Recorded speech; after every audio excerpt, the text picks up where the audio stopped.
अस्सलाम वालेकुम स्टूडेंट।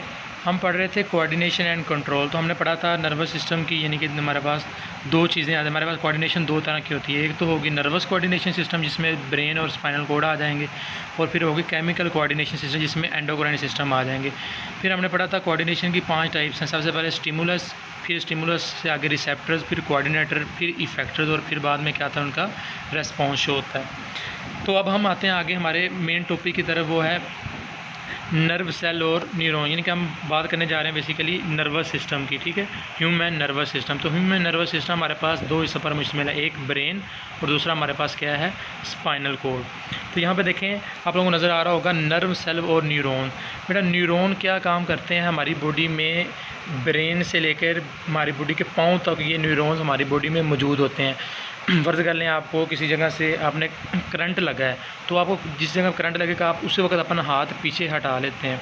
तो आपने पीछे हाथ हटाया, तो अब देखें आपके दिमाग ने आपकी बॉडी के अंदर कुछ न्यूरॉन्स थी, उन न्यूरॉन्स को पैगाम दिया है कि ये हाथ लग रहा है, आपकी बॉडी को नुकसान हो रहा है, तो आपके उसी वक्त हाथ पीछे हटा लिया। पैगाम देने वाला, कोऑर्डिनेशन करने वाला ब्रेन है, लेकिन हाथ हटाने में रिस्पॉन्स किसने किया है, न्यूरॉन्स ने किया। ठीक है, तो न्यूरॉन्स हमारे नर्वस सिस्टम की सबसे फंक्शनल यानी कि यूनिट है। जिस तरह हमने पढ़ा है ह्यूमन बॉडी का सबसे मेन फंक्शनल यूनिट सेल है, तो इसी तरह हमारे ब्रेन का सबसे अहम जो सेल पार्ट है, फंक्शनल यूनिट है, वो क्या है, न्यूरॉन है।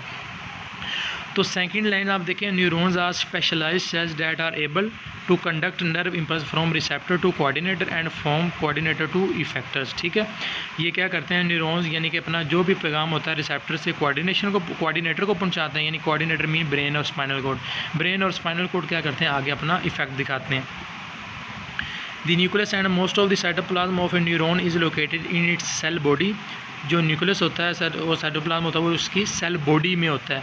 अब सेल बॉडी के हमारे पास दो चीज़ें आ जाती हैं, एक तो आ जाती हैं डेंड्राइट्स और एक आ जाते हैं एक्सोन्स। अब डेंड्राइट्स क्या करेंगे, जितनी भी नर्व इम्पल्स होंगी उनको हमारी बॉडी सेल बॉडी की तरफ लेके आएंगे। नर्व इम्पल्स हम कहते हैं पैगामात पहुँचाना, नर्व इम्पल्स का हम कहते हैं न्यूरॉन्स के ज़रिए पैगाम पहुँचाना। तो हमारी बॉडी में पैगाम फ़र्ज़ कर लें, हमारी बॉडी से, हमारे ब्रेन से पैगाम गया हमारी जिस्म के दूसरे हिस्सों को, और फिर हमारे जिस्म के दूसरे हिस्सों से पैगाम वापस आया ब्रेन तक। तो अगर हमारे जिस्म के दूसरे हिस्सों से वापस ब्रेन तक पैगाम आया है वापस, तो वो कौन कर रहे हैं, डेंड्राइट्स। और अगर हमारे ब्रेन से पैगाम हमारी बॉडी के दूसरे हिस्सों तक जा रहा है, तो उसको हम क्या कहते हैं, एक्सोन्स कहते हैं। तो ये आप लोगों से पूछा जा सकता है, ये शॉर्ट क्वेश्चन, तो ये आप लोगों ने कंप्लीट करना है इसे। ठीक है, तो ये वाला जो पैराग्राफ है ये आप लोगों ने कंप्लीट करना है। ठीक है, उसके बाद हमारे पास हम आते हैं नेक्स्ट अपने टॉपिक की तरफ।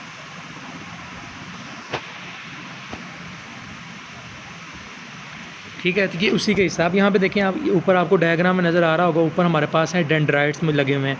तो ये सबसे ऊपर डेंड्राइट्स हैं, फिर उसके अंदर सेंटर में आपको नज़र आ रहा होगा उसका क्या है, न्यूक्लियस मौजूद है। फिर उसके बाद माइलिन शीथ आ जाती है, फिर roans of Ranvier, Schwann cells. तो ये सारे के सारे किसकी स्ट्रक्चर उन्होंने दी है, न्यूरॉन्स की स्ट्रक्चर दी है। तो ये बेटा आप लोगों को बोर्ड के पेपर में न्यूरॉन्स अगर लॉन्ग क्वेश्चन आएगा तो ये डायग्राम आपने ज़रूर बनानी है। ठीक है, फिर उसके बाद हमारे पास ये इसी न्यूरॉन्स का उन्होंने आगे कुछ बताया हुआ है। Schwann cells are specialized neurological cells located at regular intervals along axons. ठीक है, in some neuron Schwann cell secretary fatty layer called myelin sheath. बेटा फैटी लेयर जो इनमें माइलिन शीथ होती है, ये क्या करती है, नर्व इम्पल्स इसमें से नहीं गुजर सकती हैं। ठीक है, तो ये नर्व इम्पल्स को रोकती हैं। Between the areas of myelin on an axon there are non myelinated points called the nodes of Frenvier. Myelin sheath is an insulator so the membrane coated with the sheath does not conduct nerve impulse. ठीक है, तो मैंने आपको बताया भी अगर fatty layer होगी उसमें से करंट नहीं गुजर सकता। तो इस तरह की जो इम्पल्स होगी उन्हें हम कहते हैं सल्टेटरी पल्सेस। ठीक है, the increase speed of nerve impulse. तो यहाँ पे शॉर्ट क्वेश्चन पूछा जा सकता है, what is saltatory nerve impulse. तो ये आप लोगों ने अच्छे तरीके से करना है ये वाला टॉपिक।